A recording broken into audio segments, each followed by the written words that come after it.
Hello. So, today we have an interesting story. We're in the middle of absolutism, right? Well, here we go. Absolutism. Kings who have absolute, total control. Why?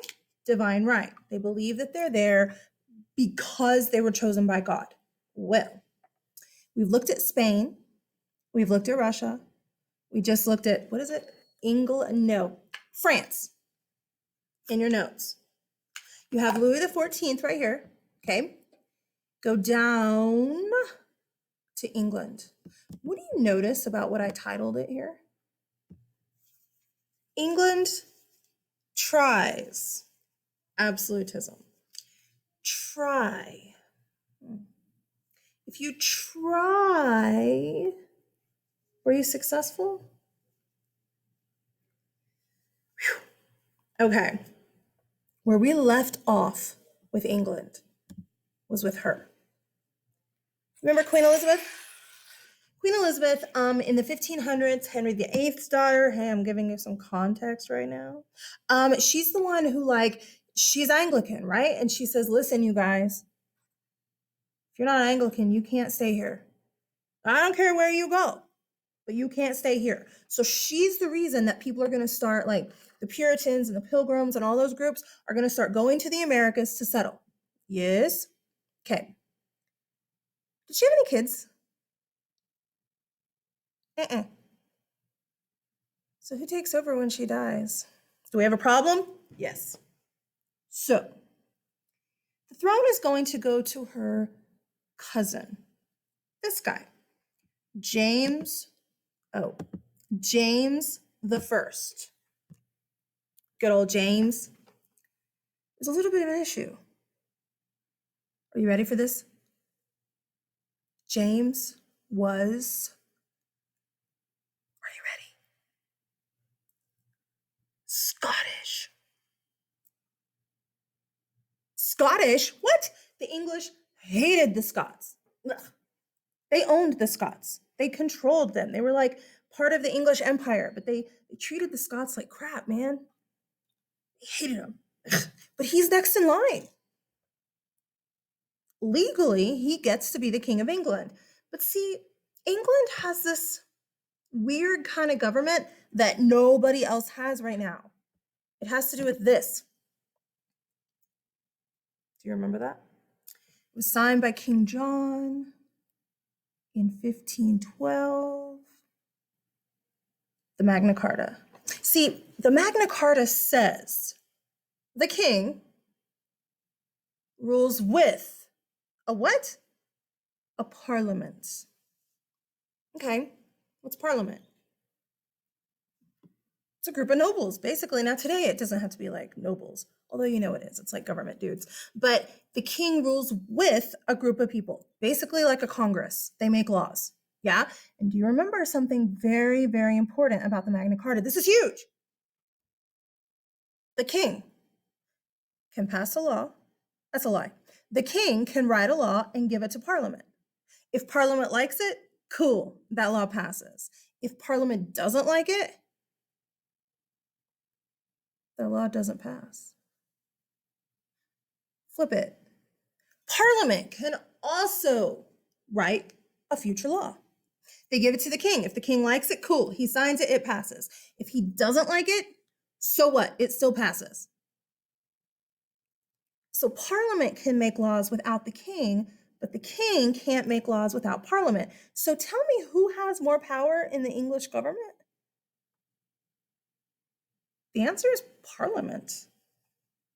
So how can you be an absolute ruler and literally do whatever you want if somebody, a group of somebody's, has more power than you? Do you see the problem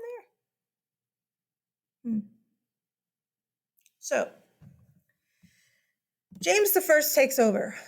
And at first, a lot of English people are like, ugh, we don't like him because he's Scottish. But he's going to kind of try and do a whole bunch of things to like make the Parliament and even people, like English people, like him, okay? He's not a bad king. He just kind of does whatever to keep people calm. One of the things that he does that's a big deal Happens in 1607, and it's named after him. Jamestown colony. It's named after him. 1607. He's the king. He does something else that's a big deal. In 1611, James, you've all heard of it, the King James Bible. The version of the Bible that is the King James Bible, it was done by him. Well, that's not totally true. He didn't physically do it, but he had it done. He had the translation done to like make people happy and stuff. So he does okay. He's not a bad king, but he's not an absolute ruler. He doesn't have this mindset of whatever I say goes because God chose me. Oh, but his son does. His son, when he dies, hold on. Oh, I made it big. When James I dies, his son takes over, Charles I. Charles I definitely believes in divine right. Okay? Definitely. And did I put his dates on here? Because if I did, I want you to see them. Yeah.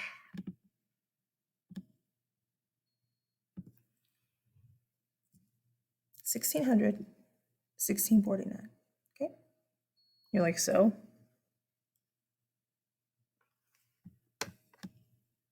Oops.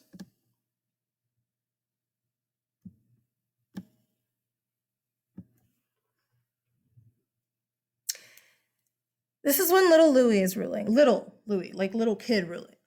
Wait, little kid Louis is ruling. Okay? That being said, see, that's context. Okay. Charles I takes over. At first, things are okay. Things go okay for a while. I mean, he rules for a long time, right? But in his older age, he starts having this mindset of divine right, which isn't a surprise. It's already being kind of like played with and stuff. And y'all, I don't know if I've already said this on here in one of the past videos last week or not, but one of the big things with divine right too, well, or absolutism, is the fact that Machiavelli's book, The Prince, came out. This idea of do whatever you have to do to get whatever you want. The end justifies the means. A lot of these kings have read that book by now. And they're like, oh, this is the way I'm supposed to rule. So this idea of absolutism, do whatever you have to do. It doesn't matter what it is, because whatever it is, God chose you. So it's okay. That being said, Charles I starts trying to pass some laws that Parliament is like, no, I don't think so. Charles I starts getting frustrated.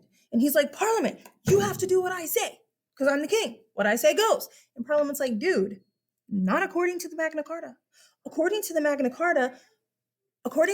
Carta, we and you rule together. We all make laws together. There's noise outside in the hallway. Anyway, Charles is like, go away, whatever. I was chosen by God, not you. Well, it gets so bad that Charles dissolves Parliament. Sometimes you'll hear it said dismisses Parliament. What did I put? Where is it? Dissolved. Sometimes you'll hear dismissed. Another word for dissolved or another word for dismissed is, fired. He basically says, you guys are all fired. You won't work with me? Fine. You're fired. Okay, put that in today's context. That would be like if suddenly the president looked at all of our Congress and said, you guys are fired. No. Guys, that's not allowed.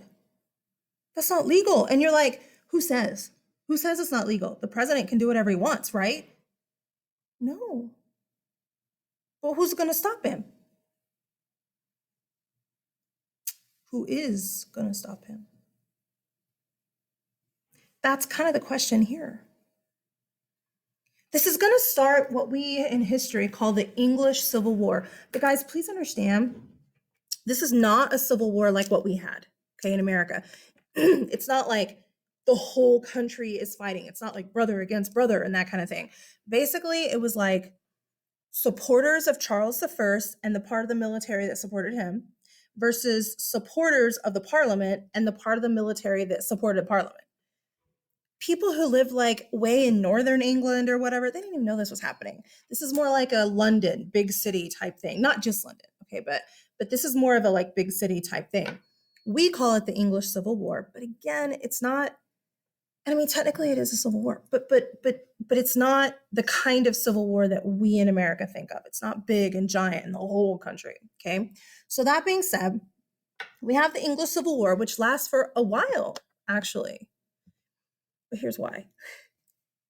Charles V runs. He runs. Like he's running all over the place. Where is he? And there are like some fights and some battles, okay. But really, he ends up like going back to Scotland and he's who knows where for a while. Eventually, he's found by this guy, Oliver Cromwell. I just love that name. It's so British. Oliver Cromwell. It's so British. This is Oliver Cromwell. There he is. He's a military dude. He's not a government dude. He's a military dude, okay? He's part of the military that supports Parliament. And he finds out, like through intel, spying and stuff, he finds out where Charles I is and he goes and captures him. He doesn't kill him, he captures him, okay? He brings Charles I back. And then all of the members of Parliament and the leaders of this civil war look at each other and go, okay, what now? What do we do now? He's our king. What do we do? Of course, you know, Charles is like, let me go, I'm the king, blah, blah, blah, right? But see, the question is this. Who has the power?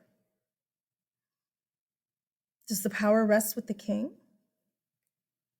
Or does the power rest with Parliament?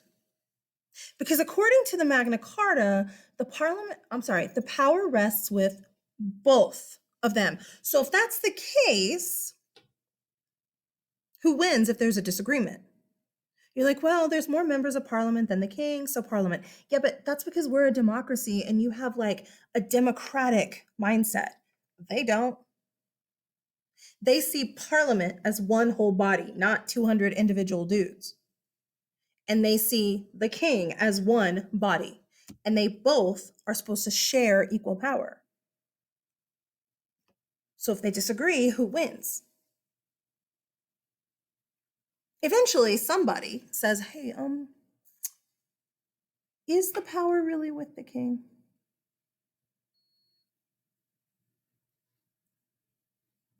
Is it? I don't know. Is the power really with Parliament?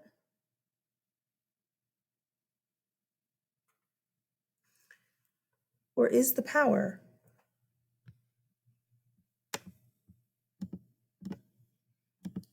with this? If you look at this situation like today, can the president just look at the Congress and say, you guys are fired? I'm doing this by myself. You're like, no, he can't. Okay, but why can't he? Why? If he's the president and he's in charge, he can do what he wants, right? No. We have a constitution. So did England, the Magna Carta. So if the president can't do something because the Constitution says he can't, then is the power with the president? Or is it with this little piece of paper? That's the question at this time. See, again, today we understand it's with the piece of paper. You guys are sitting there going, duh. But see, they hadn't kind of worked this through their head yet. And they're sitting there going, wait, this piece of paper is actually what has the power? See, Louis XIV in France can do whatever the crap he wants because there's no constitution written down. Louis can change his laws every 2 seconds because what he says goes. Things aren't written down. But in England, you have the I almost said the wrong thing. I'm sorry. You have the, what is it called? The Magna Carta. I almost said the English Bill of Rights. Not yet. So people start debating this and talking about this, and eventually Parliament says, I know what we have to do with Charles. Because like it or not, Charles, by firing us, went against this document right here, the Magna Carta. The reason that he went against this document is because this document says king and parliament is what our government is, and they work together. You always have to have a king. You always have to have a parliament.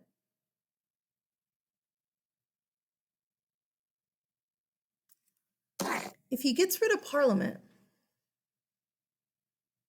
did he just commit legal treason? Some of you are like, wait, what's treason? Treason is when you go against the government. You try to overthrow it. You try to do something to get rid of it.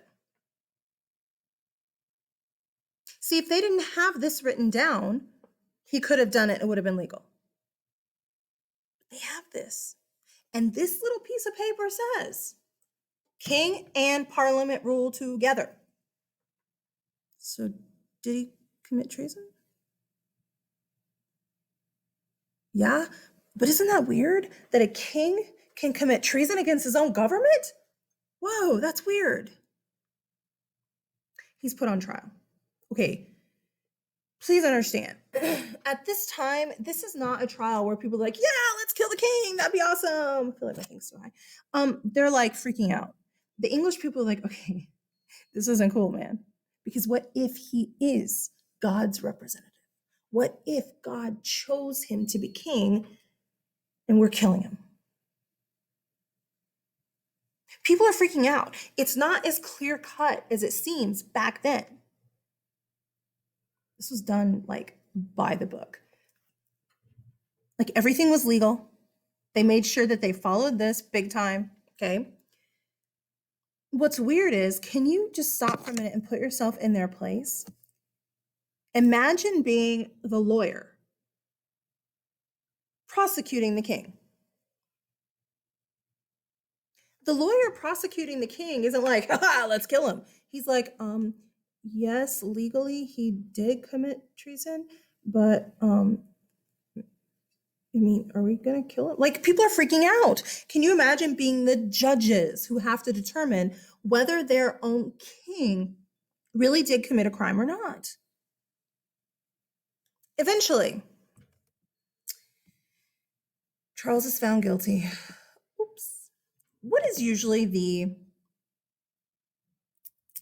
punishment for treason? I'll give you a hint.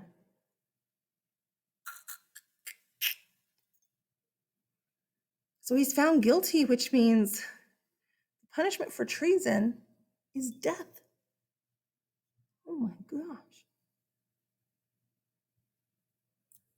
This is a big deal. We have just put a king legally on trial and legally declared him guilty of a crime and legally sentenced him to death. Guys, other kings at this time are literally sending letters. We have a letter from little Louis. Now, he's a little kid at this time, okay? So he was probably told to do this, all right? But still, we have a letter from little Louis saying, you can't do that. Well, yeah, you can't do that in England. I'm sorry, in France. But you can in England. You can. Because what is the government in England? Is it the king? Or is it that little piece of paper, the Magna Carta? It's that little piece of paper.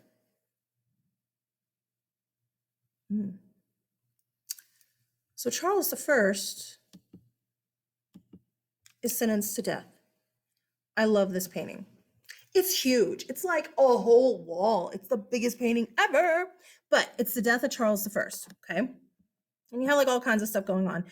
Here, right here, you have like the people coming to see him get his head chopped off. And if you look up close at it, you don't see people cheering. You don't see like, yeah. What you see is look at this woman. She has her fan. Woo. Look at this person. Oh, this guy right here. Woo. And this dude.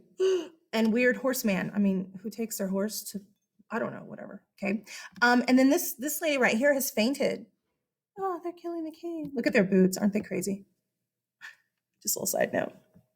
This guy over here is wringing his hands. This little old man. He's like, oh my gosh, can't believe this. This guy looks shocked. Oh. Now this guy, I don't know. Kids are always like, that's a man? Yeah. Pants. I know, cute little curls, but it's a man. I don't know. He's just staring at you. Yeah. Then you have this up here.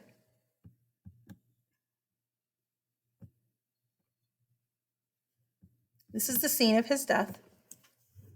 You have the executioners and Charles. And Charles. Oops. Over here, they're holding his head up. But they're not like, yeah. He's kind of solemn. This, whoever this is, I don't even know who it is. But this guy's kind of solemn and chill. He's like, yeah, we had to kill him. Down here, it shows like, right here, they're cleaning up the mess. And there is something I want you to notice. It's kind of a big deal. You looking? Let me move my big old head.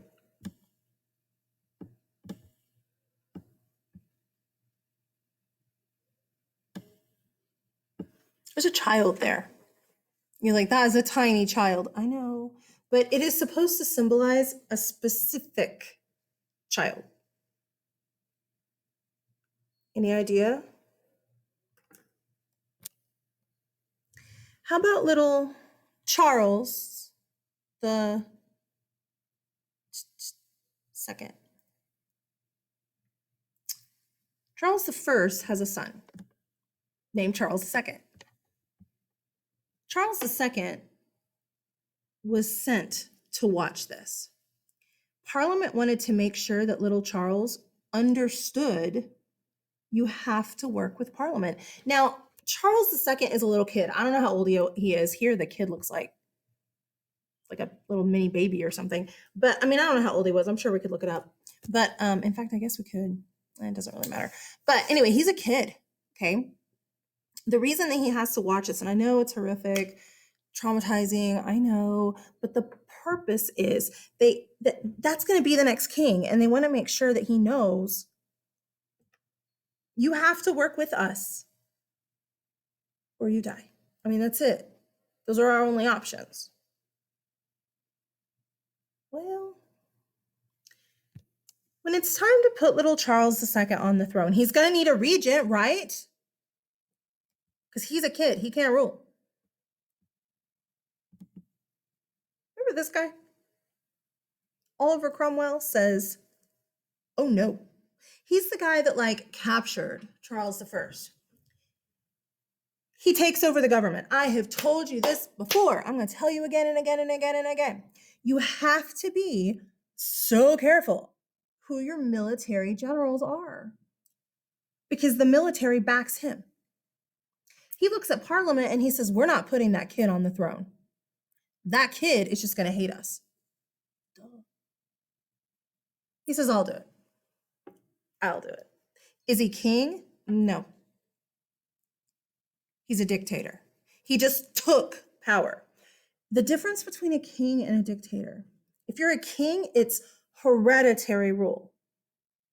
If you're a dictator, you just come in and take the power for yourself. Why doesn't Parliament do something? They just put Charles to death for doing what he has just done.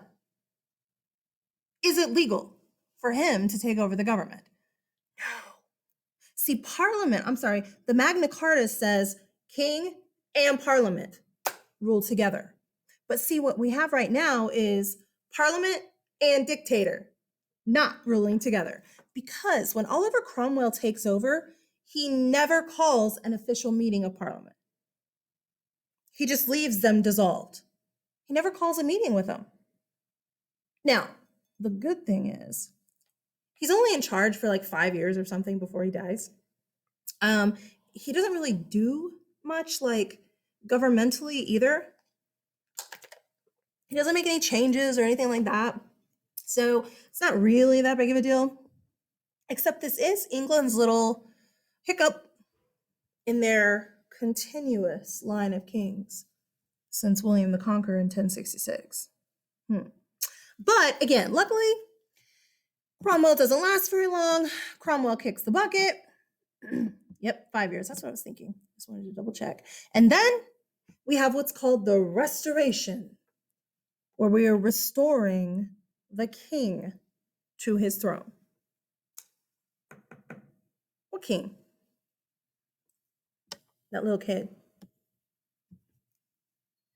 Charles II is grown up-ish, and he's put on the throne, okay? Where's my picture? Oh, I forgot I just stuck this in. It was on my phone, and I was like, oh yeah, I need to show them this. Look, this is a news story from January 30th, 2020. That was a year ago. And I've had it on my phone ever since. The vest worn by Charles I at his execution will finally be shown in England. Look, this is what Charles I was wearing when he was killed. I don't know if these are sweat stains or what. That's what he was wearing. And like Charles I said, like before he died, he gave this whole like declaration of divine right. God chose me. I didn't do anything wrong, blah, blah, blah. He believed until he died that he was right. So regardless, I just thought that was interesting. Oh, there we go. Wait, there we go. That is his son, Charles II. Do you see a Louis XIV influence here? The answer is yes. Look at his hair. Look at his clothes. Ooh, look at those cute little shoes. Yeah, buddy. Louis XIV is a huge influence on Charles II. Unfortunately, though, Charles II, he really kind of sucks as a king, which is weird because during this time while he's king, a whole bunch of stuff happens. Charlestown in South Carolina is a big deal, like trade port that's established. We today call it Charleston. But see, it's not really established by him. He doesn't take any power. When he takes over as king, Parliament meets with him. And they're like, okay, listen, we know we killed your dad, but let us explain why. I mean, he broke the law. So you follow the law, you work with us, things are fine, right? Charles II's like, whatever. Charles II doesn't have any real power, but not because Parliament takes it from him, because he won't actually exercise it. Parliament says, hey, Charles, what do you think about this law? Whatever. Do you like it? Whatever. Do you want to pass it? Whatever. Charles doesn't have any power because he doesn't take it. Now, Charles has all kinds of like issues. No surprise there. He's a total drunkard. He's an absolute drunk. He kind of has this issue with prostitutes too. He likes them. He just has some issues. I mean, again, no surprise, okay? But he's just not really the greatest king. When he dies, his son takes over to be the next king. James II. Do you notice anything weird here? We started with Elizabeth, and then James the First, and then Charles the First, and then Charles the Second, and now James the Second. Elizabeth, James, Charles, James. Now we do have Cromwell stuck in there, but who cares? So it's James, Charles, James. James the First, Charles the Second, James the Second. You're like, whoa. I know it makes it confusing. It is what it is. Do you need to learn them? Yeah. If you say on a test, like the AP test, that Charles II is the one who got his head chopped off, whoa, that's not a misspelling. That's a totally different wrong thing. If you say that James the First is the one that was kicked off the throne, whoa, no, he's the one that did Jamestown. I know it's hard, James, Charles, James, but do you have to know him? Yeah. So Charles II dies, and his son, James II, takes over. James II takes over and looks at Parliament and is like, ugh, I know what you did to my grandfather, and I don't think it's cool. My dad was a terrible dad. He was all kinds of messed up because of y'all. James says, I'm going to do what I want, when I want, how I want to do it. And you can't stop me because God put me here.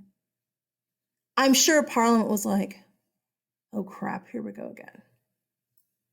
Look. Oh, I didn't. Dang, I wanted you to see something. Let me show you. Hold on. Ein Moment, bitte. It's 1 moment, please. Okay, look. James II of England, right? He's born in 1633. Yeah? He dies in 1701. Yeah?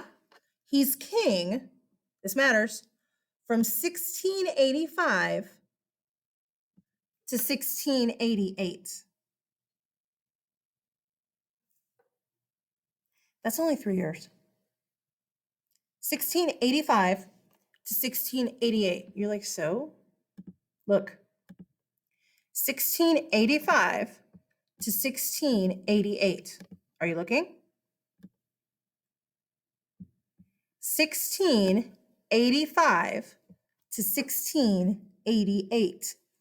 He takes over England while Louis XIV is like at his peak of power. And he wants to be like Louis. He says, I do what I want, when I want, how I want, and that's all there is to it.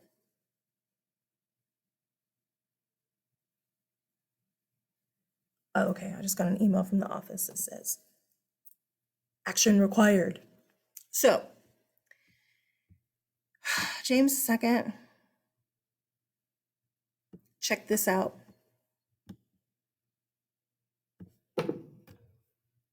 James II dismisses Parliament.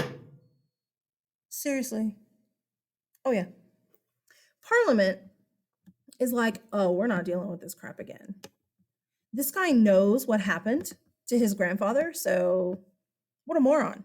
And they basically give him a choice. Choice A, step down as king. Abdicate the throne. Give it up. And we won't kill you or your family. Keep the throne. And we'll go to war with you. Bye. And we'll go to war with you. Period. Does he step down? Yeah, he kind of tucks his tail between his legs and he's like, oh no, right? He realizes he doesn't have power. He's allowed to go back to Scotland, to like his home in Scotland. He keeps his nobility, his family keeps their lives and their nobility, but he can't ever have any like government control anymore. And see, now we have a problem. Who do we put on the throne? I'm glad you asked. Mary. Mary was like the cousin or something, second cousin or sister or something. I don't know. Somehow Mary is related. Okay, I don't remember, cousin, second cousin, 40th cousin, who knows, who cares? But she's related, all right? They're from this guy's name, William. It's William of Orange. So it's called Orange, but basically it's in the Netherlands. It's an area right around the Netherlands, a Holy Roman Empire-ish area. So that being said, William and Mary are offered the throne. William's like, I don't know, because I've seen what you do to your kings. And they're like, no, no, no. You don't understand. We have a constitution. And as long as you do what you're told according to the constitution, then you and we have equal power. William's like, oh, I just follow this piece of paper? Yeah. Oh. Okay. So now William and Mary are put on the throne of England. This is also when Parliament says, okay, we need to make it known what kind of government we are. And they write something called the English Bill of Rights. Uh-oh. I just saw a mistake. Okay. They write something called the English Bill of Rights. Several things happen here, okay? The big thing is that it is announced to everyone. We are not an absolute ruler or country. We are a limited monarchy. Sometimes you'll hear this called a limited constitutional monarchy, but we are not an absolute monarchy. We cannot be. Why? Because we have a constitution. The Constitution is in charge, not us, not the king. They kind of announce it to everybody, just so everybody knows, so everybody's clear. They also do a few other things in the English Bill of Rights. This is a big one. Are you ready? Middle-class men. Not peasants. Middle class, not women, men are allowed to vote for parliament members. They're not allowed to run for parliament, but they're allowed to vote for nobles that they want to be in parliament now. Ooh, that's a big deal, letting the lower classes vote. Whoa. Right here. This should be like, it's like in the wrong place. Oh, I see. Oh. Look, I messed this up all kinds of places. That's what it should look like. Sorry. Okay. That's it. I believe if you didn't have it, tomorrow you have a vocab quiz. Yes, I already gave you the words. Last time, there were a lot of kids who were like, that's not fair, miss. You don't tell us the words. You obviously didn't watch the expectation video all the way to the end. You have a vocab quiz tomorrow. Bye.